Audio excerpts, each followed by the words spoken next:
या महाबळेश्वर भागामध्ये घनदाट जंगल असल्यामुळे जे रानटी प्राणी आहेत त्या प्राण्यांची संख्या मोठ्या प्रमाणात वाढलेली आहे. जे बिबटे आहेत त्या बिबट्यांची संख्या या काही वर्षात दुप्पट झालेली आहे. तसेच जे रानगवे आहेत त्या रानगव्यांची संख्या या 10 वर्षामध्ये तिप्पट झालेली आहे.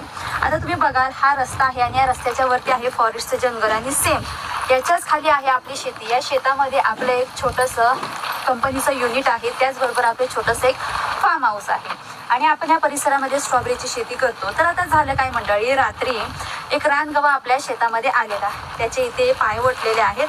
तर आता हे जे रानगवे आहेत ना, हे रानगवे अक्षरशः म्हणजे भीतीचं वातावरण या आमच्या या परिसरामध्ये झालेलं आहे. कारण एक 30 ते 35 गव्यांचा कळप या रस्त्याने आपल्याला जाताना दिसतो. बरेच वेळा आम्ही बघितलेला आहे.